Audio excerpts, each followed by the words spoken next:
Salut Johan Huget, merci de répondre présent pour notre invitation. Une vie de rugby sur Sud Radio 2 fois par mois. On reçoit des personnalités qui ont marqué notre sport. Alors avec toi c'est un peu particulier parce qu'on se connaît très très bien, on a partagé des beaux moments et je suis ravi que tu nous retrouves aujourd'hui pour revenir sur une carrière très riche. Alors on va commencer au commencement, en Ariège, chez toi, à Pamiers. Quel est ton premier souvenir de rugby? Bonsoir Philippe. Non, très heureux de faire cette émission avec toi.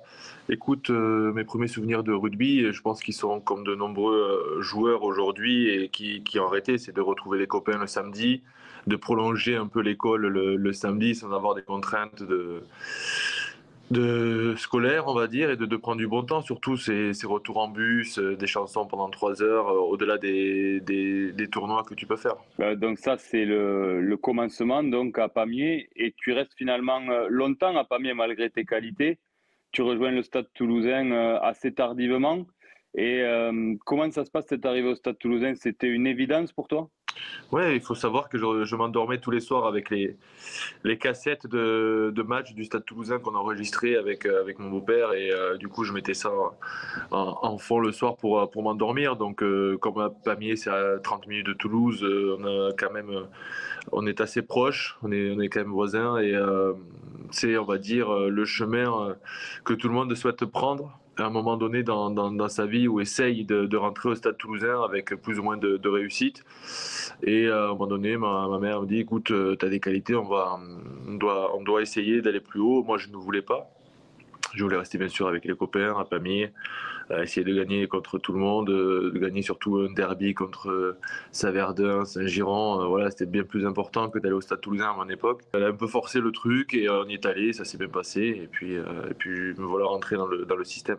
Ouais, et puis c'est justement là qu'on se rencontre. C'est une belle rencontre. Alors au moment où toi, tu es vraiment au bord de franchir le cap au Stade Toulousain, malgré cette grosse concurrence, notamment en 2005 avec ta première apparition avec les pros. À ce moment-là, on joue ensemble en espoir. Bon, tu marches un peu sur l'eau quand même, hein, n'ayons pas peur des mots. Je me souviens d'un match contre Roche où Broncan était venu dans le vestiaire, le père Broncan, en disant qu'il n'avait jamais vu un joueur comme ça de sa vie. Et d'ailleurs, le clin d'œil est rigolo, puisque à ce moment-là, tu comprends qu'il va falloir que tu aies du temps de jeu au niveau au-dessus et tu prends la décision de rejoindre Agen pour 2 saisons. Est-ce que tu peux nous en parler? Ouais, effectivement, on a une belle équipe espoir où c'est surtout les valeurs qu'on retrouvait en Ariège, où on aimait se retrouver du mardi au jeudi après le rugby, surtout, où on passait d'excellents moments et je- normalement, ça se transcrit sur le terrain où on passait des bons matchs tous ensemble à se retrouver le samedi. Mais à un moment donné, la compétition reprend le dessus, l'esprit de compétition que j'ai me montre que je ne pouvais pas aller plus haut parce qu'on a Vincent et Cédric qui sont au summum de leur art. Hein, et il faut pas se cacher. C'est les deux meilleurs internationaux. Ils jouent en équipe de France, ils jouent à Toulouse. C'était compliqué de se faire un trou. Et moi, je ne savais pas réellement où j'en étais. Pas, je savais qu'au Stade Toulousain, j'étais aux portes, mais est-ce que dans un autre club, ça allait marcher? Voilà, c'est les histoires de vie où derrière il y a un échange entre Manu Aoteloa et Romain Sola à une époque à Agen qui se fait au mois de février, je crois. Et un jour, Romain m'appelle, il me dit écoute, je dois te passer quelqu'un.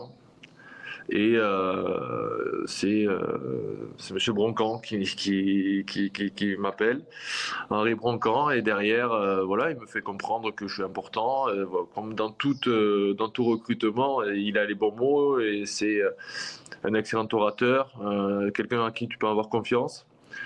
Le projet d'Agen de reconstruire sur des jeunes me plaisait aussi, avec l'arrivée de Sofiane Guitoun, Jean Moribo, qui était ma génération en équipe de France, des moins de 20, Romain Sola, montrer qu'ils allaient vraiment faire jouer les jeunes.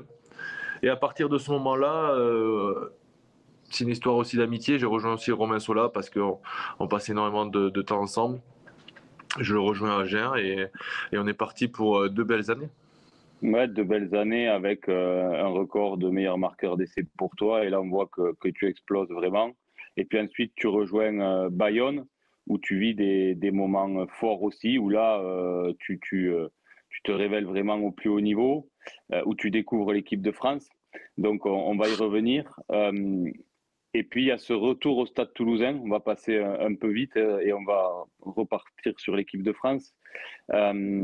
Donc, ce retour au Stade Toulousain pour toi avec ce nouveau statut, qu'est-ce que ça te fait au moment où tu refoules à nouveau les couloirs d'Ernest Vallon dans la peau d'un titulaire et d'un international? En fait, bizarrement, je ne l'ai pas du tout vu comme ça. C'est comme si tu te remettais avec une ex. Tu as l'impression de la connaître, mais ça a changé, tu vois. Donc, pour moi, c'était vraiment. J'arrivais comme si. J'ai pas fait comme si j'arrivais au Stade Toulousain, j'ai fait comme si j'arrivais dans un nouveau club. Je suis arrivé sur la pointe des pieds. Il y avait Guy Novès. C'était difficile au début quand j'étais jeune. Et là, de suite, il m'a mis à l'aise. Il a eu les bons mots pour me mettre en confiance. Jean Bailissal également aussi. Et petit à petit, je suis arrivé, je crois que Max était blessé au genou. Vincent a un problème également aussi, je crois. Et tout s'enchaîne à Toulouse où je prends ma place dans le vestiaire. Je prends pas ma place en parlant, mais en jouant, parce qu'à Toulouse c'est comme ça que ça se passe. Tu as la place dans le groupe que si tes performances sont en adéquation avec ce que tu représentes dans le vestiaire. Donc je savais pas si j'étais attendu, mais en tout cas j'ai tout fait pour être prêt le plus vite possible, parce qu'à Toulouse on n'a pas 10 000 chances. Et je suis déjà passé par là et je savais que le premier match allait être attendu, tout le monde allait voir ce que ça allait donner. Donc, je me suis préparé, on va dire, tout l'été où j'ai pris très peu de vacances. Et je me suis préparé pour revenir et faire un bon début de saison avec Toulouse. Et tu as été au rendez-vous, on peut le dire. Et en filigrane de tout ça, il y a la découverte de l'équipe de France pour arriver à 62 sélections. C'est énorme, en plus, en sachant que tu as été blessé assez sérieusement au milieu de cet épisode en bleu. Avec le recul, qu'est-ce que tu gardes de cette période où tu as vécu une période en équipe de France pas forcément facile, avec des performances en dents de scie, avec de la pression, où tu as été aussi un leader de vestiaire, hein, clairement, ça se voyait sur le terrain. Quel regard tu portes maintenant sur cette vie en bleu? Avec le recul aujourd'hui, c'est difficile, mais je peux pas, j'ai zéro regret, parce que j'ai toujours, comme tu le sais, je me suis toujours donné à 200% avec ce maillot. J'ai toujours fait des sacrifices, mais qui pour moi n'en étaient pas. Avec ce maillot, j'ai jamais pu fêter l'anniversaire de mes enfants, par exemple, parce on était soit en tournée ou en tournée estivale ou d'automne. Mais ces souvenirs qui te procurent, on en parlait des fois avec Clément. Pour combien tu échangerais une sélection contre un bouclier de Brennus? Et cette réponse-là, tu peux pas échanger une sélection, parce que ça te procure tellement d'émotions. Tu vois tellement les gens qui te suivent pendant le tournoi et qui font des sacrifices, parce qu'il faut se déplacer, il faut prendre des billets. Donc, tu as l'obligation d'être le meilleur à ton poste, et c'est ce que j'ai essayé de faire, mais c'était une période qui était assez compliquée collectivement, parce qu'il y avait beaucoup de turnover, on avait du mal à avoir un groupe assez restreint, parce qu'il y avait des blessures, parce qu'il y avait beaucoup de problèmes. On était sur une philosophie un peu différente. Mais, Ouais, puis une époque où les joueurs issus de la formation française étaient pas encore arrivés à maturité, puis il y avait un réservoir peut-être aussi plus pauvre, avec beaucoup plus d'étrangers dans le top 14.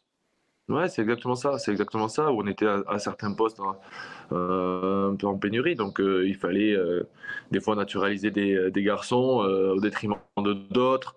Et j'ai toujours eu un peu de mal avec ce côté-là, mais c'était le règlement de l'époque, si tu veux, où on voyait beaucoup d'étrangers, que ce soit, non, on va pas citer des clubs, mais il y avait beaucoup d'étrangers, et en termes de formation, on était un peu la nouvelle génération qui est arrivée, maintenant en équipe de France, si tu veux.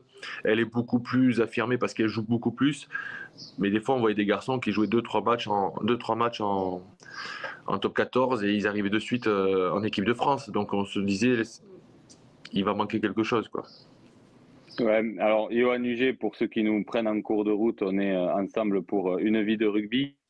le temps passe vite, on va devoir terminer.